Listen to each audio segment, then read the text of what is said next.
I'm Nick Steinhauser. I'm part of the Central Texas Mycological Society.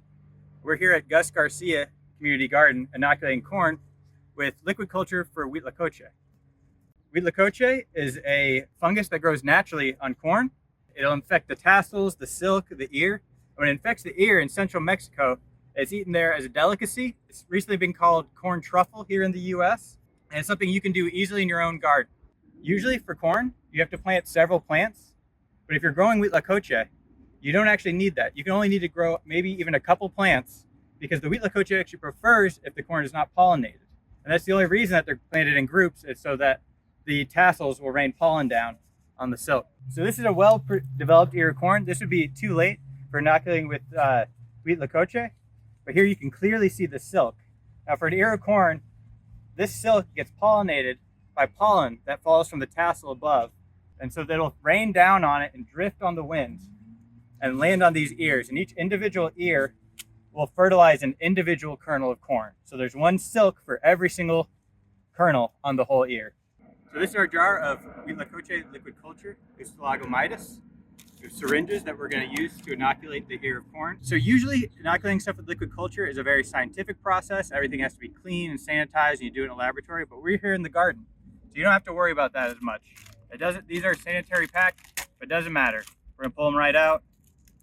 So take your syringe, put it together. Make sure anytime you're handling it, you have the cap on it. It's really easy to puncture yourself. We're gonna shake this up. So the culture in here, if you haven't used a stir bar, it'll be one solid block. So you wanna break that up. So for what we did is we used this milk frother.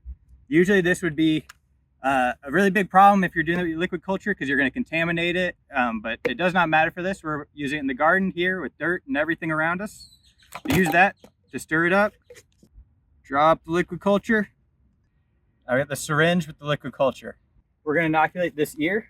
It's nice, cigar sized. We're going to clear the leaf from around it so we have good access. We're going to trim the silk off of this ear of corn that we're going to inoculate, because they do better when they haven't been pollinated from the tassel above, which pollinates through the silk channel here. You don't necessarily have to do this. It will grow fine without it, but you get a higher yield of Huitlacoche if you do this. We're going to inject the ear twice with 5 to 10 milliliters of liquid culture, once near the top, once near the bottom. You want your needle angled down to make sure the liquid gets all the way to the base of the ear, to make sure the whole thing is inoculated. You're going to stick your needle in until you feel the cob and then pull it out slightly. You want to inject in the channel between the silk and the husk. To further prevent pollination, we're going to take this shoot bag to put over this ear of corn here. You're going to find a nice young ear of corn, remove the silk if it started. You're going to fold over a lip here to make that a little stronger. Slide around the ear, give it a little tug so it's nice and tight there. And for good measure, you can actually staple the bottom of it. This ear is covered to keep the pollen from fertilizing it.